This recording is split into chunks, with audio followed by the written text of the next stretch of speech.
Now we're going to take a look at the role of albedo in surface temperature. The measurement of the percentage of insolation that is reflected by a surface or not absorbed by a surface or the surface is called albedo. And one thing we obviously have talked about, but we'll continue to talk about, is the fact there's different surfaces that have different characteristics on Earth.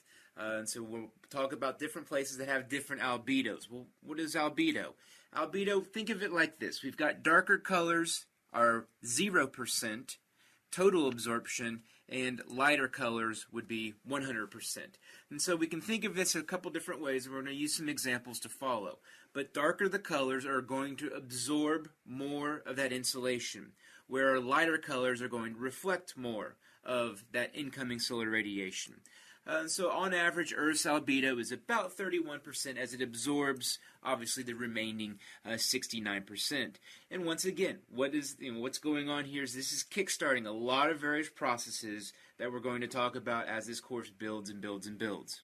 Here's an image that showcases the different albedos for different surfaces. Of course, we're going to see lighter colored surfaces are going to have higher reflectivity, are going to absorb less, and thus have a higher percentage albedo. And so in this instance, fresh snow compared to forests.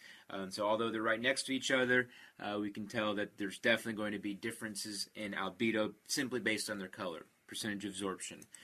We also have the comparisons between two pavement types, or two surface types, road surface types. Asphalt being darker in color, black, oftentimes is going to absorb a whole lot more insulation than concrete, which is typically lighter in color.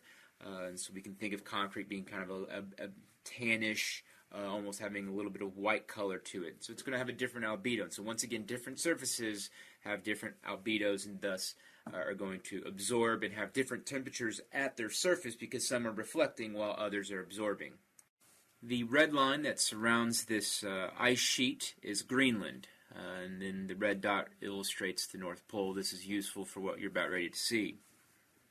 Here's a good way to showcase albedo, reflective shortwave radiation. So if we go back and think about what have we learned beforehand, shortwave radiation, incoming solar radiation. So we can see the reflectivity of essentially the Greenland ice sheet. So what this is looking at, this is perspective from above the North Pole, or just above the North Pole. We can see the United States on the globe on the bottom left, and Greenland being that white ice sheet. And so one of the things is over time, over the seasons, but over months, one of the things is Greenland, being a big old white ice sheet, actually does a good job of remaining cool, especially compared to surrounding areas during the summer months, and that's because of its color. And so whereas most of the areas surrounding it is oftentimes blue, or not really blue, but water, is going to have a different albedo than the ice sheet that is Greenland. So one of the things is Greenland does a good job in the in the summertime of actually helping to keep the entire North Pole and Arctic Sea cool because of its color, because of its albedo. Now that we know a little bit about albedo and different colored surfaces, this makes sense when you think about the Miami Dolphins. Why do they wear white at home? They wear white at home because it's so stinking hot. They get all that insulation down there at the southern tip of Florida, hanging out down there in the tropics, darn near. And so what they do is they use this as a competitive advantage. And so while the other team on the other sideline is sitting in that same sun with their darker uniforms, they're thus going to be hotter. Their bodies are going to have to work harder to keep themselves cool, whereas the Miami Dolphins, because of them wearing all white, are going to stay cooler. We see this in a couple other instances as well. And so oftentimes in the summer, people are always encouraged to wear white, light colors, because, once again, albedo. And so we can relate albedo to ourselves, but also to surface temperatures on Earth. We're going to come back later in the semester and talk a little bit more about clouds, but even clouds have different albedos. And so the one on the left is going to have, because of its lighter color, is going to have higher reflectivity than the one on the right, darker color, which is going to absorb more of that incoming solar radiation.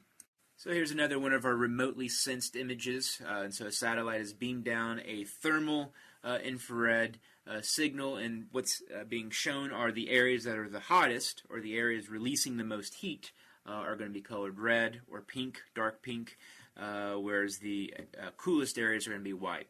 So the moral to the story, what's going on here, because this is once again a satellite beaming down, what we're seeing is the white stuff is essentially clouds. And so clouds, because of their albedo, because of their characteristics, are going to reflect So as far as outgoing long-wave radiation, this is essentially insolation that has come through the atmosphere, penetrated the troposphere, has hit these top layer clouds, and then reflected back out, being recorded by this satellite.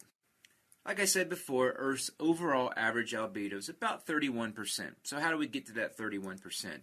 About 7% is reflected by the atmosphere, so up above us, of course. Another 20% reflected by cloud cover. Of course, that's going to vary from place to place. We've talked about how cloud cover or water vapor is found in greater abundance in the tropics, but not so much closer to the poles. Also, we've got 6% reflected from the surface, so different surfaces, different albedo characteristics. 7 plus 20 plus 6 equals 31. And of course, then the inverse of that would be 69% of the incoming solar radiation is absorbed by Earth's surface.